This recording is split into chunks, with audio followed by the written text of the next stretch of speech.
Up next is, we're always pleased to have with us Adobe. And with us tonight from Adobe, ladies and gentlemen, a warm welcome for Mooney. Yay! Right, the Adobe Hi everyone! Hey! I have to say from backstage, that last bit just sounded like you were all randomly cheering or booing at numbers, which was weird. 7! Yeah! 4. Not 4. It's my slide that's hi! So, it's very lovely to be here. This is the third year running, how exciting. This time last year I came and I talked to you all about what we were doing with our products, but I didn't give them a name and I was a bit mysterious about it. And then the following month, we told you all about Creative Cloud. And Creative Cloud is our new way of providing you all of our creative applications for one small monthly fee, also including 200 minutes talk time and 200 texts. This year I'm here to tell you about what we're revealing at NAB. We've had a very, very exciting year. Last year we released 4 Premiere Pro releases, all with features in. And when we talk about what Creative Cloud is all about, that's the thing. It's about being able to provide you guys with new features regularly and respond to changes in the market. So, tell me what you think about these numbers. What about 1.8? Is that a good number or a bad number?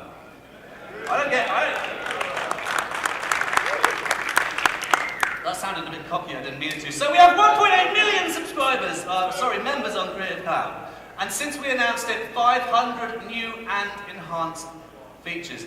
We really believe in Creative Cloud. We really believe in it being able to provide you with things much, much more quickly than we ever could before. So it's been pretty amazing for us. We really believe now that we kind of know. That we have the market-leading NLE, and we have fantastic projects being created on Premiere Pro every day. So several national commercials were edited by Rock, Paper, Scissors, by Kirk Baxter, and we have this huge, ever-increasing third-party ecosystem, and that's what it's all about, right? It's about having loads of wonderful third parties to build out those workflows. Last year I was very, very excited to tell you that the Coen brothers were cutting their next movie, not the one that's just come out, the next movie exclusively on Premiere Pro, and that was a pretty wonderful thing to be able to say. This year, I'm overwhelmed to be able to tell you, if you don't already know, that some bloke called David Fincher, right, is making Gone Girl exclusively on Premiere Pro. So this is...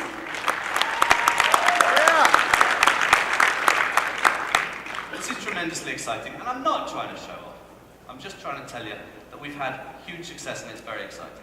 So like I say, we released multiple updates. I don't really understand this slide, to be honest. It's confusing, it's got arrows and stuff on it, but I think it's trying to tell you that we released lots of updates and that's cool. I'm here to tell you all about the newest releases, the next releases of our professional video and audio products. And every year I've been here, I've shown you a slide, and I've talked about plan to playback. I'm going to walk dramatically across the stage. I've talked about plan to playback. We've had story and prelude on the left, and we've had a workflow through Premiere Pro, and After Effects, and SpeedGrade, and Media Encoder, etc., etc. But realistically, workflows aren't very linear anymore. So what I want to talk to you about today is a different concept, and it's cool because it looks like one of those weird old phones.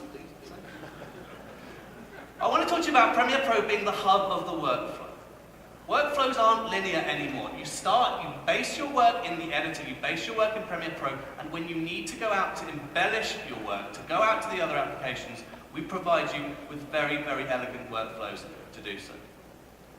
So I want to share with you the forthcoming release of Premiere Pro CC, if you don't mind.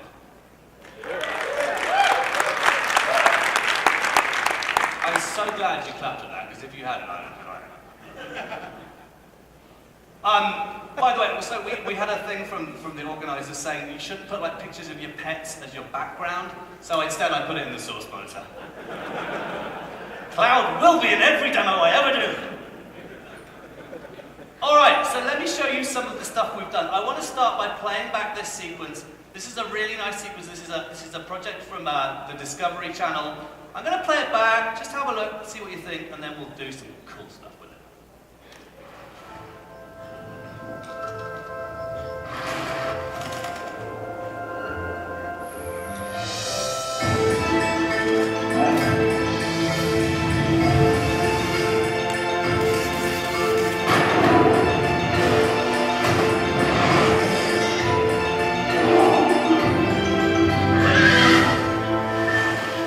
North America, a 7-part series only on Discovery. You don't.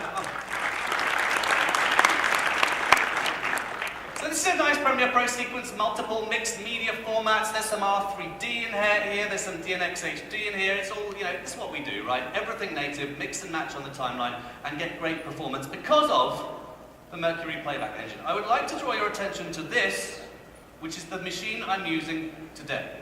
Everything I'm doing right now is using one of the new Mac Pros. Of course, we're dual platform, and whichever one of you ultimately won that Z820, and it was very confusing from behind the stage, obviously will kick ass on that machine too. But I really want to show you what we can do with the new Mac Pro, because we can kick ass on this machine. So, that was the Discovery trailer, and I know what you're all thinking. You're thinking, Al, that was a cool Discovery trailer. We liked that trailer. But there was that shot of the horses towards the end, which was a little bit dark, and I couldn't make out the horse's head. Right? No? Okay, well that's what I was thinking, and so I want to draw your attention to that particular shot. I'm just going to move down the timeline here, and zoom in a little bit. And I'm going to just play this back. And what you'll see is we cut from some sheep. I never thought I'd say that in a demo, but I get to today. We cut from some sheep to some horses and to some other stuff, but there's multiple shots of these stallions. So just have a look at this quick little section. Stallion, stallion, stallion. So as you can see, you will agree, no doubt, that there's not a lot of contrast on these. I mean, you can see his teeth, but basically he's just a kind of silhouette. So these, that wasn't supposed to be funny, but I'm glad you laughed. So these are clips, or frames, if you like, all from the same master clip. Now I want to do something with this shot. I want to brighten it up, add a bit of contrast, but there's 3 of them. So if I was going to do that in Premiere Pro CC today, the way I would do it is I would put an effect on this clip and I'd get it to look right, and then I would probably copy, paste, or use something to take what I'd done to that effect and paste it to the 2nd and 3rd clip. That works, it's cool, but it's a little bit time consuming. And if I had 100 instances from a very long master clip in my sequence, that would be extremely time consuming. So wouldn't it be nice if instead of applying them to these track items on my track, I could apply an effect at the master clip level and make global changes that ripple down through the sequence. Wouldn't that be cool? Unfortunately, we can't do that. Not really, of course we can. So, let me show you how this amazing new effects workflow works. We call it master clip effects because they're effects that you apply to master clips. I'm going to hit the F key. Oh yeah, baby, hit the F key. And I'm going to... it's my favorite key. F? P. Not P. P's wrong. Anyway, sorry. I know where I'm going with that. So I've match framed this master clip into my source monitor. This is the master clip from which these track items are derived or come from. And I'm going to show you the new workflow which enables me to go to my effects panel here. I'm going to just add a quick brightness and contrast to make it simple. New is, I can pick the effect up and drag it to the master clip in the source monitor. I can also drag it to a clip or multiple clips in the project panel and have the same result. So with this source monitor selected, I can go to my ECP, and this would never previously fire up, but this is an effect at the master clip level. So I'm going to make some quick changes here. Let's dial the brightness, and I'm going to do it stupid, of course, because you've got to do it stupid in the demo. I'm going to add a bit of brightness and a bit of contrast, and look how much better that shot looks. But notice that if I scrub down my timeline, the 2nd shot has the effect applied, the 3rd shot has the effect applied. So if I was working on a really big project, this would be a huge time-saving workflow. Master clip effects.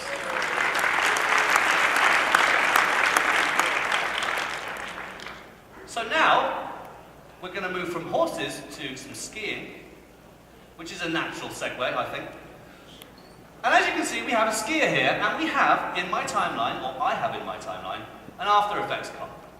So we've had this amazing feature called Dynamic Link for a long time. This enables me to do stuff in After Effects and have it update in my Premiere Pro timeline in real time. It's a wonderful workflow, it gets better every release, and we will never, what was that? We'll never get rid of it? That's a stupid thing to say. We're never going to cancel that feature. Yay. However, if I'm in Premiere Pro, and I'm on a tight schedule, and I have this After Effects comp in my timeline, and I want to make a quick change, sometimes having to go out to After Effects to do it, right-click, edit original, or tab to After Effects, might not be the thing I really want to do. Maybe I don't feel that comfortable using After Effects. Maybe I don't have time to do it. Maybe I just like staying inside my NLE as I'm working, which is reasonable. And I know what you're all thinking when you see this, right? You're thinking, that's the correct event name, but that clearly isn't Michael Johnson, is it? It's some other bloke. So wouldn't it be awesome if with this After Effects project in my sequence, I could just make changes to text strings without needing to go out to After Effects to understand how to do that? Wouldn't that be cool if I could just make a quick change, keep all my animation, all my colors, all my graphics, and just quickly change the text string? Yes, that's right, yes it would. So I'm going to show you the next awesome new feature, which is called live text. So remember, this is all about taking the technology we have in After Effects and bringing some of it into Premiere Pro and presenting it to editors in a way which is in line with the way an editor would work. I don't want to just take a feature from After Effects and slap it in Premiere Pro. That's not right. We want to think about how an editor works and give you access to that technology in an intuitive way. So, I'm going to correct this ridiculous error. Whoever thought that was Michael Johnson? And I'm going to do that by match framing back, very similar to After Effects. Now you'll notice, with this matched back into my source monitor, that AEP, I actually can't see that Michael Johnson text because my alpha is being shown as black. So this is a small new feature, and by the way, of course, I'm not demoing every new feature. There are multiple small features that will make you smile when you start using this new release of Premiere Pro. Little things that will make your day that bit better, or something.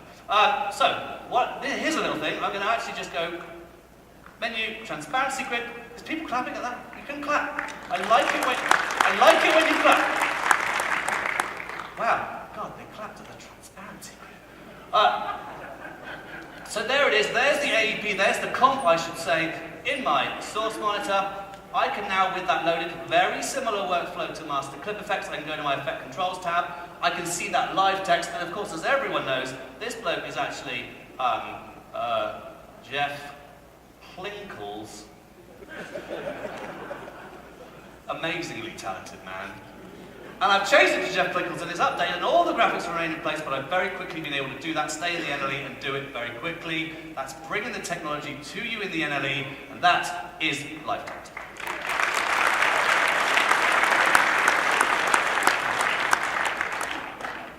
Now I want to show you a piece of news footage, just a little clip here well, I'll show you. Let's have a look at this.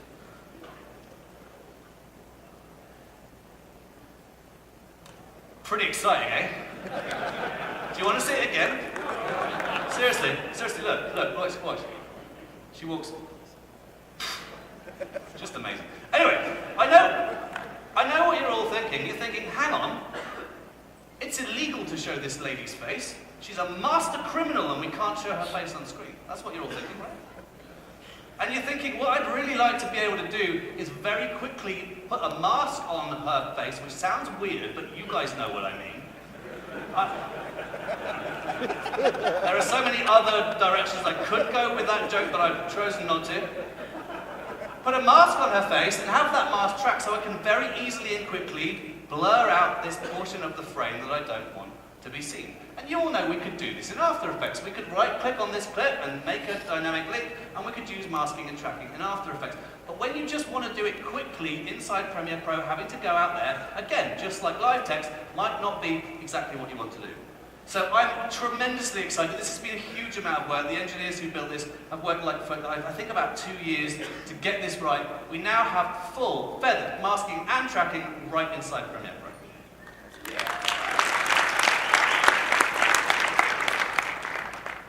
So, I'll show you how it works. I am going to go to my effects panel again. You know what, I'm going to put a different clip up there because I don't like that one.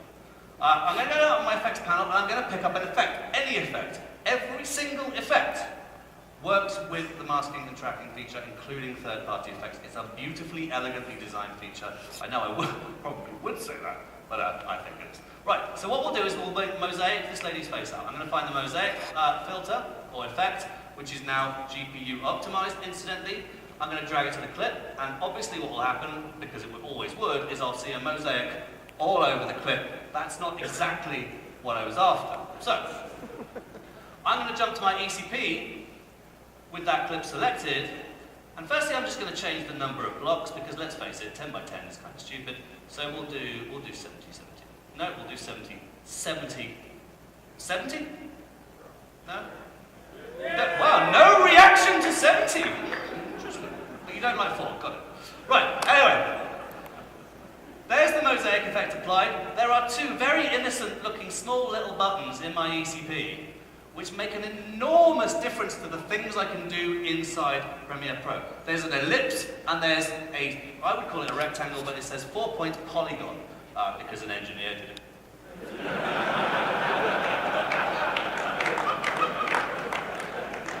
Sorry, Steve. Right, so, I might not be able to live that one down. Right, so, I'm going to make an ellipsis because, you know, she's got a face and it's kind of roundish. I'm going to make an ellipsis, and as soon as I make an ellipsis on the clip, you will notice exactly what happens. It's a mask. The effect applies within the mask unless I invert it, which I can do with this checkbox. I want to pixelate out this lady's face, and so what I'll do, I'll just toggle the effect off so I can kind of see the ellipse nice and easy. I'm not sure what that meant, but never mind.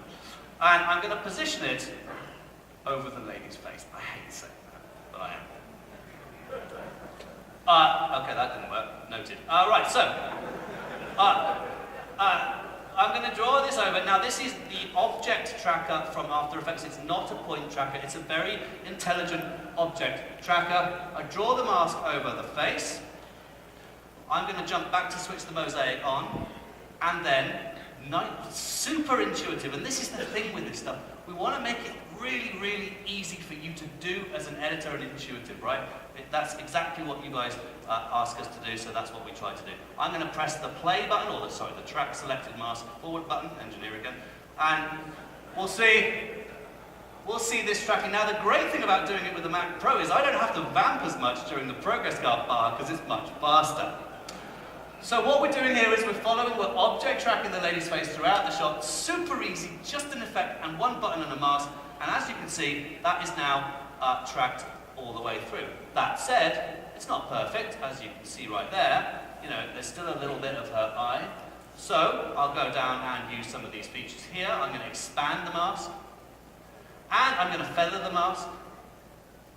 It's already a little bit feathered, but as you can see there, very, very quickly, I've been able to fully blur out that lady's face, and that's masking and tracking.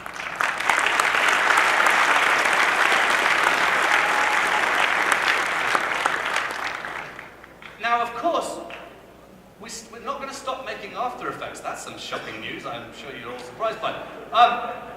So everything I do here goes into After Effects and remains in place. After Effects has a more detailed, more complex, if you like, tracker. You've got variable width feathering, etc., etc. So I can always dynamically link this out to AE and have all the bells and knobs and whistles that are in AE. But what we're really trying to do here is take the core technology, the things we know you guys need to do quickly and regularly, and present it to you in a simple way.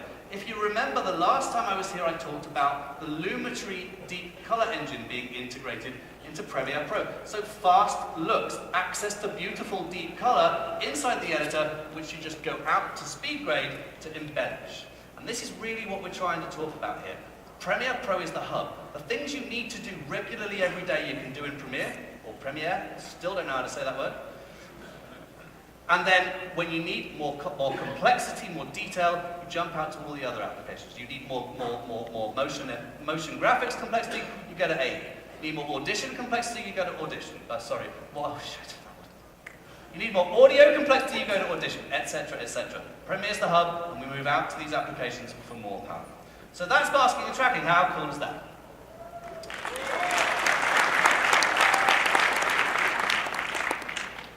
For all those of you who are desperate to do 16 channels of 4K multicam, I just want to show you that you can, in Premiere Pro, using a fast computer.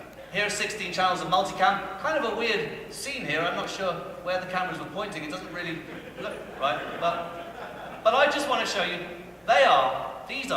these clips are 4K ProRes files. And I can hit play using you need a fast machine to do this. I can hit play and play back all 16 channels and perform my multicam edit just like I want.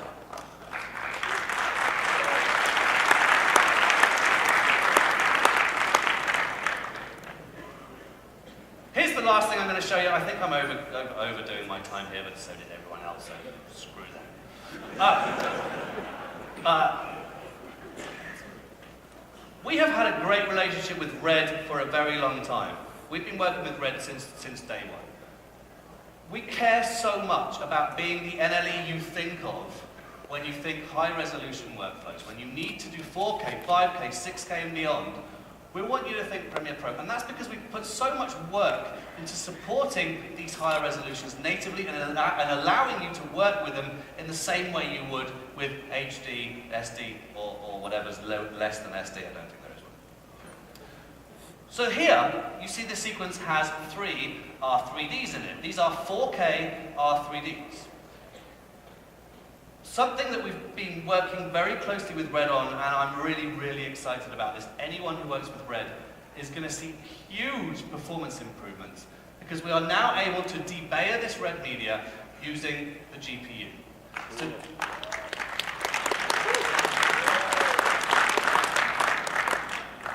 sorry about that last part there. So this is 4K Red media. I've got my little drop frame indicator there. I can play it back, full frame, every pixel of the 4K. I can go to my ECP and in real time, with Red Media, I can adjust effects parameters, never dropping a frame, so showing every single pixel of that 4K. Now, the only way you'd ever have been able to do that in the past would be by using a Red Rocket card. You still can. Now you're going to get incredible HD-like performance with Red Media right inside Premiere, and we're very, very excited.